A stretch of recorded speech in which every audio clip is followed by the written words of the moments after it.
Hello all, నేను మీ Rachana Srungavarapu. Welcome to federal Telangana.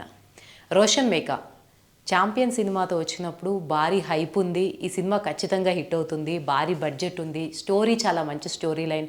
అందులోనూ ఒక స్టార్ కిడ్ కొడుకుగా కాకుండా తన స్వయం శక్తితో ఎదగాలి, తనే తన టాలెంట్ ప్రూవ్ చేసుకోవాలని ఆల్మోస్ట్ ఆల్ 3 years ఈ సినిమా మీదే రోషన్ ఇన్వెస్ట్ చేశాడు.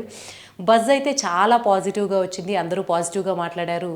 అయితే ఇంత జరిగినా సరే, అందులోనూ క్రిస్మస్ వీకెండ్ హాలిడేస్ కొంచెం కలెక్షన్స్ ఎక్కువ ఉంటాయని ఎన్ని ఎక్స్పెక్టేషన్స్ పెట్టుకున్నప్పటికీ పూర్తిగా ఈ సినిమా కుప్పకూలిపోయింది.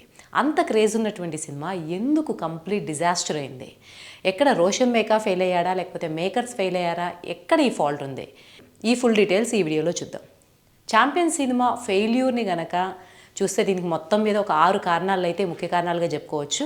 ఫస్ట్ రీజన్ వచ్చేసరికి కాన్సెప్ట్ చాలా స్ట్రాంగ్గా ఉంది, నరేషన్ వీక్గా ఉంది.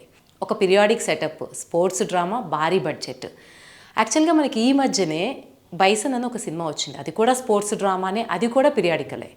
అందులోనూ ఆ సినిమా చాలా అది అఫ్కోర్స్ మన సినిమా కాకపోయినప్పటికీ విక్రమ్ కొడుకు చేసినా ఎవరు చేసినా సరే ఆ సినిమాకి కథకు తగిన న్యాయం చేయగలిగాడు. ప్లస్ ఎవరైతే ఆడియన్స్ ఉంటారో వాళ్ళ ఎక్స్పెక్టేషన్స్కి మించి ఆ సినిమా ఉంది, ఆ సినిమా పెద్ద హిట్ అయింది. సో ఆ సినిమా తర్వాత ఛాంపియన్ వచ్చేసరికి కొంత కంపారిజన్ కూడా ఈ సినిమా మీద పడిందేమో అనిపించింది. కొంత నరేషన్ విషయం చూసుకుంటే కథ చాలా భారీగా ఉన్నప్పటికీ నరేషన్ని చెప్పడం, అంటే ఏదైనా సరే ఇటువంటి సినిమాలో కొంచెం అండర్డాగ్ జర్నీ చూస్తారు, ఎమోషనల్ హైస్ ఉండాలి. ఇవన్నీ కూడా కాన్సెప్ట్ పరంగా బలంగా ఉన్నప్పటికీ ఇవన్నీ కూడా నరేషన్ పరంగా వీక్ అవడం వల్ల ఈ సినిమా ఫెయిల్ అయింది. ఇంకొక రీజన్ వచ్చేసరికి హీరో ఆర్క్ అనేది చాలా స్ట్రాంగ్గా బిల్డ్ కాలేదు.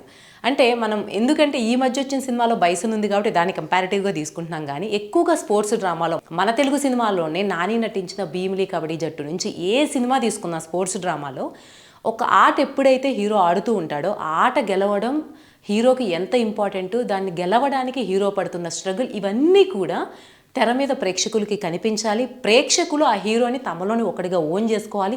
అతను ఓడిపోతున్నప్పుడు ప్రేక్షకులు కూడా బాధపడాలి. కానీ ఈ హీరో ఆర్క్ అనేది, ఈ హీరో క్యారెక్టర్ డిజైన్ ఛాంపియన్లో మాత్రం అంత స్ట్రాంగ్గా లేదు. అంటే అతని విక్టరీని, అతని గెలవడాన్ని ప్రేక్షకులు తమ విక్టరీగా భలే సాధించాడు, ఇతను చాలా కష్టపడ్డాడు, ఇతనిలో ఏదో భయం ఉంది, దాన్ని ఓవర్కమ్ చేశాడు, ఇతను ఇది చేయకపోతే ఇది కోల్పోతాడు, ఇటువంటి ఎమోషనల్ ఫీలింగ్స్ ఏమీ లేకపోవడం వల్ల ఈ సినిమా ఫెయిల్ అయింది. మూడో ఫ్యాక్టర్ వచ్చేసరికి సినిమాకి అన్నిటికన్నా కూడా పెద్ద ప్లస్ పాయింట్ ఏంటంటే ఫస్ట్ నేను చెప్పుకుంది పీరియాడిక్ సెటప్. పీరియాడిక్ సెటప్ అంటే జస్ట్ గ్రాండ్ విజువల్స్ పెడితే సరిపోతుందా, బాహుబలి రేంజ్ పెడితే సరిపోతుందా అనుకుంటే దానికి కూడా ఒక పాఠం చెప్పేటువంటి సినిమానే ఇది. ఎందుకంటే పీరియాడిక్ విజువల్స్ అంటే కేవలం సెటప్ కాదు, ఆ కాలంలో ఉన్నటువంటి సోషల్ సైకాలజీ చెప్పగలగాలి, అప్పట్లో ఉన్న సోషల్ ప్రెజర్స్ని ఎస్టాబ్లిష్ చేయాలి. ఇంకా చెప్పాలంటే 2025లో ఉన్న ప్రేక్షకుల్ని ఆ కాలంలో సొసైటీ ఎలా ఉంటుంది, అప్పుడు మనుషులు ఎలా ఉంటారు, మనం వాళ్ళకన్నా ఎలా భిన్నంగా ఉన్నాం, ఇవన్నీ తెలిసి తెలియకుండానే ప్రేక్షకులకి కనెక్ట్ అవ్వాలి. ఈ మొత్తం సెటప్లో తప్ప అట్మాస్ఫియర్లో అలాగే ఎన్వైరన్మెంట్ బిల్డింగ్లో ఈ సినిమా ఫెయిల్ అయింది. ఇకపోతే నాలుగో ఫ్యాక్టర్ టెన్షన్. సినిమాలో టెన్షన్ని ఎస్టాబ్లిష్ చేయడంలో కూడా డైరెక్టర్ ఫెయిల్ అయ్యారు. ఎందుకంటే కథలో ఏం జరుగుతుంది నెక్స్ట్, ఎక్కడ ఓడిపోతాడు, ఎక్కడ గెలుస్తాడు, ఇటువంటి టెన్షన్ అనేది ఫస్ట్ నుంచి చివరి వరకు ఎక్కడా లేదు. దీనివల్ల కూడా ఈ సినిమా ఫెయిల్ అయింది. ఇకపోతే ఐదో ఫ్యాక్ట్ వచ్చేసరికి ఇటువంటి సినిమాలకి బీజిఎం చాలా ఇంపార్టెంట్. మ్యూజిక్ అండ్ బీజిఎం ఒక పెయిన్ని ప్రేక్షకుడు అదే రీతిలో అనుభవించడానికి ఆ kind of BGM and music support చేయాలి. అది కూడా ఈ సినిమాకి సపోర్ట్ చేయదు. అన్నిటికన్నా last but not the least కారణం ఏంటంటే ఈ సినిమాని ఫస్ట్ నుంచి కూడా ఒక చిన్న సినిమాకి ఇంత బడ్జెట్ పెట్టారు అన్న టాక్ బాగా పెరిగిపోతూ వచ్చింది. అంటే ఒక కొత్త హీరో అనే చెప్పుకోవాలి.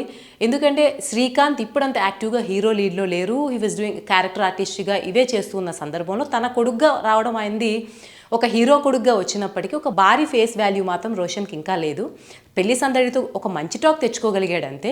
అయితే అటువంటి ఇతన్ని నమ్మి 47 కోట్ల బడ్జెట్ పెట్టడం అన్నది చాలా హైప్నిచ్చింది. ఒకవేళ ఇటువంటి తప్పులు మామూలు సినిమాలో ఉండుంటే, చిన్న హీరో చేసుండుంటే, ఇంత ఎక్స్పెక్టేషన్ లేకుండా ఉండుంటే ప్రేక్షకులు క్షమించి ఉండేవాళ్ళు. అంటే పర్లేదులే, అట్లీస్ట్ ఒక మంచి ఎఫర్ట్ చేశాడని. కాకపోతే ముందు నుంచి భారీ హైప్ ఉండడం వల్ల, భారీ బడ్జెట్ పెట్టడం వల్ల ప్రేక్షకుల అంచనాల్ని కూడా ఈ సినిమా అందుకోలేకపోయింది. సో ఓవరాల్గా చూస్తే ఒక మంచి బ్యాక్డ్రాప్ని ఎన్నుకున్నప్పటికీ, అంటే అదర్ దాన్ మిగిలిన యంగ్ హీరోస్ చేసినటువంటి రొమాంటిక్ స్టోరీస్ ఆ లీడ్ నుంచి బయటకు వచ్చి 3 సంవత్సరాలు తన జీవితంలో కష్టపడి దీని మీద పెట్టినప్పటికీ రోషన్కి మాత్రం నిరాశ ఎదురైంది. ఇంకా చాలామంది సినిమా విశ్లేషకులు ఈ విషయంలో 3 సంవత్సరాలు ఈ సినిమా మీదే పెట్టడం వల్ల రోషన్కి కొంత మైనస్ అయిందని కూడా అభిప్రాయపడుతూ ఉన్నారు. ఆ గ్రాండ్ రోల్లో ఉండడం అనేది రోషన్కి ఖచ్చితంగా ఈ సినిమా మేకింగ్లో ఒక గొప్ప జర్నీ అనే చెప్పుకోవచ్చు. ఏదేమైనప్పటికీ తన నెక్స్ట్ సినిమా వస్తే తప్ప తను ఏ లెవెల్లో ప్రేక్షకుల అంచనాలు నిలబెట్టగలడు అన్న విషయం మీద అంచనాకి రాలేం. సో ఇప్పటికే మీరు ఛాంపియన్ సినిమా చూసుంటే మీకు ఎలా అనిపించింది? మీకు కూడా ఇలాగే అనిపించిందా?